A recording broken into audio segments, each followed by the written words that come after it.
Hello viewers, क्या हाल है, कैसे हैं आप सब। उम्मीद करता हूँ सब ठीक ठाक होंगे और वेलकम करते हैं आपको हमारे चैनल दीपाल टिप्स में। व्यूअर्स, आज की हमारी इन्फॉर्मेशन लो प्लेट प्लस 75 मिलीग्राम टैबलेट के बारे में होगी। व्यूअर्स, लो प्लेट प्लस टैबलेट दिल के मरीजों के लिए खुसूसी तौर पर इस्तेमाल होती है या ऐसे लोग जो हार्ट अटैक से बचना चाहते हैं उनके लिए बेहतरीन और मुफीद है। व्यूअर्स, सबसे पहले हम इस टैबलेट के कंपोजिशन के बारे में जानते हैं कि इसमें कौन कौन से अज्जा शामिल हैं। कंपोजिशन इसके हैं क्लोपिडोग्रेल 75 मिलीग्राम और एस्प्रिन है और इस टैबलेट का जेनरिक काम एंटी प्लेटलेट के तौर पर इस्तेमाल किया जाता है। व्यूअर्स, डिटेल में जाने से पहले जिन दोस्तों ने अभी तक हमारे चैनल को सब्सक्राइब नहीं किया तो वो कर लें और साथ में बेल आइकन को भी प्रेस कर दें ताकि मेडिसिन से मुतल्लिक हर आने वाली न्यू इन्फॉर्मेशन आपको मिलती रहें। तो व्यूअर्स, अब तफसील से जानते हैं इस टैबलेट के फ़ायदे।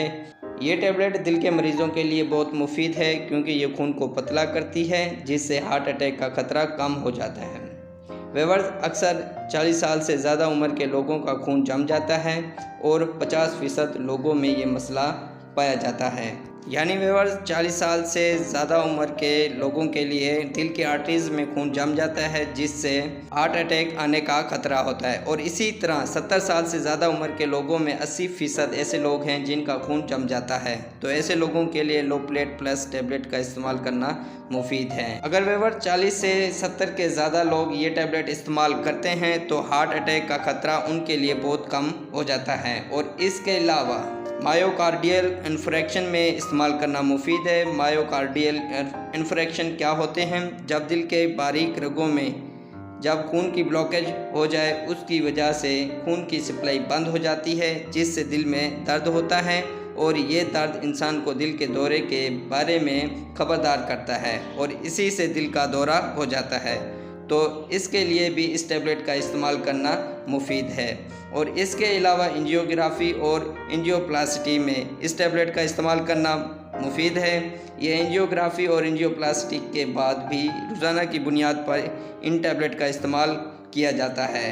एंजियोप्लास्टी में दिल की आर्टरी में एक स्टेंट लगाया जाता है रगों में खून की ब्लॉकेज ख़त्म करने के लिए, तो उसको एंजियोप्लास्टी कहते हैं। और एंजियोग्राफी क्या होता है? एंजियोग्राफी एक दिल की आर्टरीज़ का एक्सरे टेस्ट होता है जिसमें दिल की आर्टरीज़ के खुले, तंग और ब्लॉक होने का पता चलता है। तो ऐसे एक्सरे को एंजियोग्राफी कहते हैं।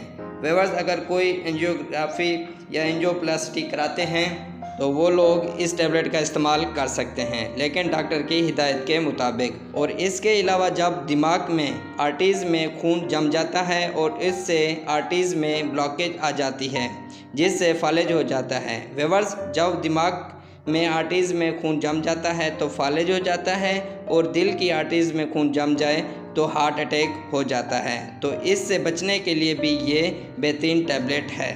तो व्यूअर्स, ये थे इस टैबलेट के फ़ायदे और अब जानते हैं कि कैसे इस टैबलेट का इस्तेमाल करना है। दिल के अराज़े के लिए एक टैबलेट रोज़ाना की बुनियाद पर इस्तेमाल करना चाहिए जबकि एमरजेंसी में 4 टैबलेट एक साथ ले सकते हैं, यानी हार्ट अटैक के दौरान इमरजेंसी होती है तब। वैसे एक टैबलेट रोज़ाना की बुनियाद पर 3 महीनों तक इस्तेमाल किया जाए तो खून की सप्लाई बेहतर हो सकती है। तो व्यूअर्स, ये थे इस टैबलेट के इस्तेमालात और इसी के साथ हमारी इन्फॉर्मेशन का एंड होता है। व्यूअर्स, अगर हमारी इन्फॉर्मेशन पसंद आई तो लाइक करें, शेयर करें, सब्सक्राइब करें और बेल के बटन को प्रेस करना ना भूलें।